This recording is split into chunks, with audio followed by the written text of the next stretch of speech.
Hi everyone and welcome back. This is Sky. I'm coming on to talk to you about a really exciting astrological phenomenon happening on June 3rd, 2024.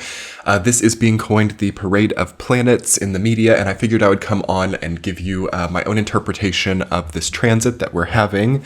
I'm going to break it down a little bit because yes, on June 3rd, we will be seeing 6 different planets aligning in the sky. Not all of them can you see with the naked eye, but it will be Mercury, Mars, Jupiter, Saturn, Neptune, and Uranus, all appearing to be in conjunction. Now, like not actually in conjunction, but very close to each other. So with the naked eye, you'll be able to see Mercury, Mars, Jupiter, and Saturn. And if you had a telescope, you'd then be able to see Neptune and Uranus as well. But yes, I want in this video to talk about the symbolism, meaning, and astrological context of this transit. I will break down the signs that they are in, and we'll talk about the combination of these energies and what it means. So yes, of course, in astrology, when you have a lot of planets coming together like this, it is called a cluster. This will be happening in the signs Pisces all the way through Gemini. Of course, we have Neptune and Saturn in Pisces, Mars and Chiron in Aries, and then we have the Moon and Uranus in Taurus, Mercury, Jupiter, Venus, and Sun in Gemini. Now, I believe Venus is actually combusts the Sun, so it will not be visible because it is exactly conjunct the Sun on this day, though it is technically there as well. So if you were to see where the Sun is at, Venus would technically be right in front of it. So we have Sun-Venus combustion happening, also some strong solar activity, solar flares in the very fast-moving and communicative sign of Gemini. There is going to be a lot of new information coming in here, you all. The first thing that I had written down about this array of planets that we're having on June the 3rd is a quantum shift. And, you know, in more traditional, older, ancient astrology, these types of transits that would have been so visible to the eye oftentimes have a major effect. Now, some of these configurations, as we know, as more logical astrologers, are, you know, not so wild, you know, if we're looking at what we can see with the naked eye here. But there's just something about visible transits that tend to have a lot of impact on people. And it tends to really, I would say, affect the animal spirits of the world, meaning like the feelings that people are having, the motivations, you know, kind of like the full moon, right? It really sends emotions on high. It really activates people because it's affecting the light paradigm of the earth, right? The light fragments and the light coming in is affected when you have bodies that are visible. So it has a real, actual physical effect on perception rather than just being something that is unseen. So sometimes with a lot of astrological transits, you're dealing with the unseen world, you know, if they're not visible. But when they become visible, these are actually real, perceptible things. So that is the nature of this general time, y'all. June 3rd, 2024. All of a sudden, we're going to have a real perceptible shift happening in our lives. We feel differently about things. We're seeing different surroundings. We're seeing a different path for ourselves. And that's the main thing that I would point out with Venus combust Sun, with Mercury conjunct Jupiter in Gemini. That is kind of a realization that, wow, we've made some things way too hard on ourselves. We have gone into overkill. In some cases, we've burned out, or we have elected some type of, you know, structure in our life that is too demanding. And now we have a lighter touch coming on, and we, in some cases, are called upon to work with what we actually have more efficiently and to communicate with our higher self. So higher self communication. I would also feel with Pisces being so emphasized during this time, we have this Saturn-Nessus conjunction building up, Saturn in the minor asteroid of Nessus. I've talked about that in the June 2024 Comprehensive Astrology, which I'll link below. I'm just going to write that down so I don't forget. But yes, we have a very kind of romantic and in some cases fantastical yet meaningful macro energy that we're working with. So it's like all these years I've felt so like unfulfilled about something, but finally there's some type of exterior element that is bringing about some type of catharsis. So we have a very cathartic energy building up here. In some cases, I also predict that we're going to maybe see some like strikes or something, or we're going to see people just stopping. Like this Gemini energy is a breaking point for some people. And it's not maybe the most climactic breaking point, but it's just kind of like, I'm done with it. This is too hard. I can't do this anymore. I'm taking time off, or I'm quitting this, or I'm stepping away. It's not worth it to me. What I'm getting in exchange for something is not worth it. So the worth of exchange, the reciprocity in a certain element of your life, all of these things will be a major element of this time.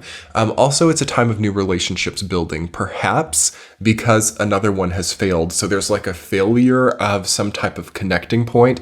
Of course, we have the debilitated Jupiter in Gemini, though it's conjunct. This is very interesting. It's conjunct Mercury, and Mercury is at home in Gemini. So there's a major, June 3rd, in this general first week of June 2024, there is a really important event happening in everyone's lives where it's going to sort of program or set the energy for how debilitated or non-debilitated this entire transit of Jupiter in Gemini is. I also have a video on Jupiter in Gemini, which I will link below, that entire year and a half transit.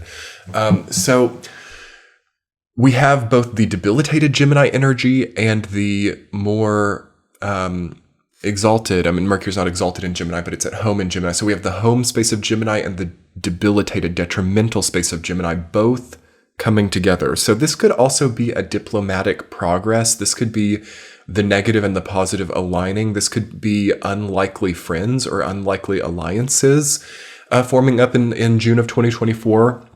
This could be a place that previously we could not communicate or we could not figure things out is now resolvable. I think there are really good opportunities for resolution here. However, the Mars-Chiron conjunction in Aries, as well as the Saturn-Nessus conjunction in Pisces, are giving a wounded feeling about things, like maybe I'm not willing to forgive this, or maybe there's even like a two-facedness operating. So you have to, and that's a major part of Jupiter in Gemini, is it really expands the duality, it expands the multiple factors of a certain situation, so it complicates things in some ways. People can have a lot of different faces during this time, so that would be something that we want to consider. And we would really want to also, with this cluster of planets, so many planets in one area of the zodiac, it just feels like, to me, depending on what part of your chart this is transiting, it would be hard to basically deprive or limit the obvious meaning of something. So some people try to skirt meaning here, or they try to force a certain, logical narrative through, when in reality it's like obvious how you need to move forward. So trying to allow the obvious to be obvious, trying to not demean something. So there's a kind of a demeaning energy here where it's like, I know what my meaningful path is. I know what I need to do. It's not that complicated. But here I am really trying to put a lot of detail orientation onto it, or I'm trying to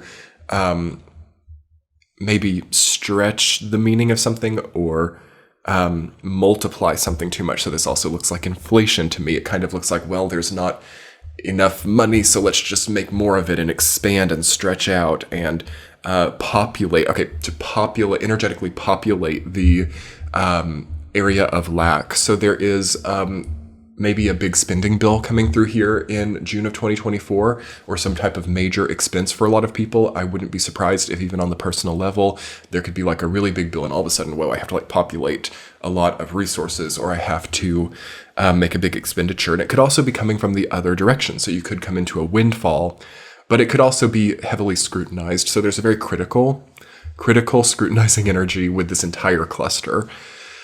Mars, Chiron, and Aries is also very adamant about making sure that there's like a fair distribution of energy, or that nothing is being undermined or not allowed the proper amount of energy that it needs.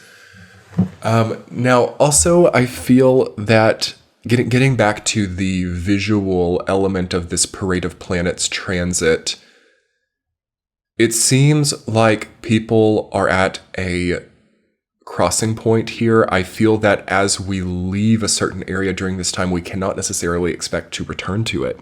Okay.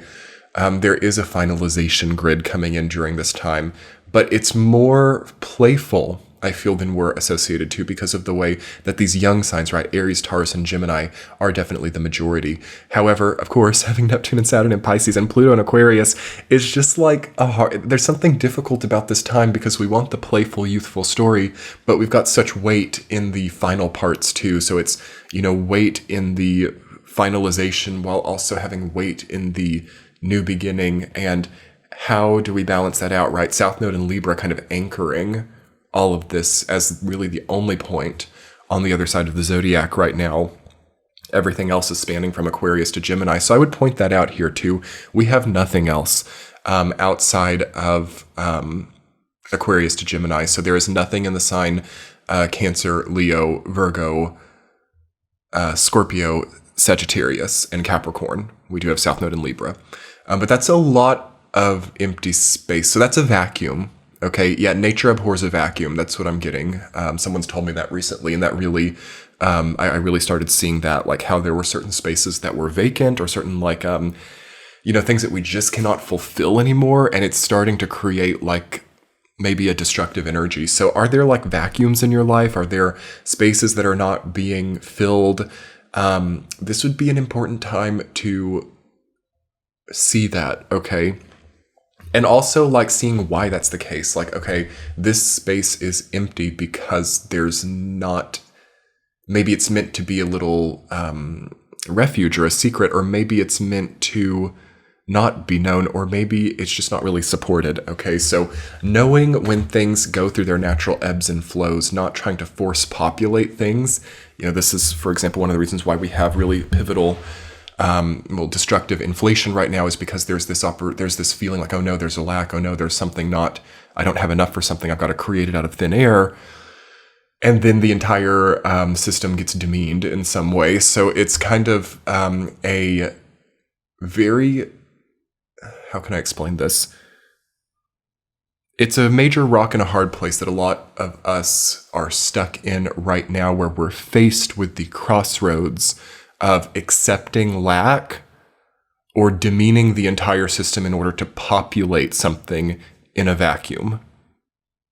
I would say that that's the most cogent summation of the energies at play right now, is that difficult choice with the South Node in Libra anchoring everything. It's like I have to either choose between accepting lack and feeling that pain and coming to terms with that, or I have to squeeze blood out of a turnip, or just create a bunch of valueless things just to, populate something that was meant to be empty or lacking in the first place. Now, what this also looks like to me is a filler type of experience. It looks like sometimes we, I'm not going to say we make desperate moves, but it feels like there's a want to prove our capacity and a need to fill something up that may not mean much, okay? So a bank account full of valueless currency, at one point in time it could have done something, but then eventually the power just decreases, but it's full nonetheless, you know what I mean? Also, a digestive system full of food devoid of nutrition, it gives that feeling of fullness, but is it actually providing a meaningful sustenance or nutrition?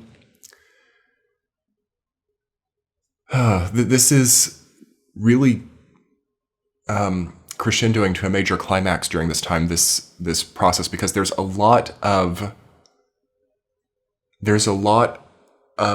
generating or populating these feelings or these perceptions that like, oh, there is fullness here or there is meaning here, but it might kind of be empty, like empty calories, inflated currency, a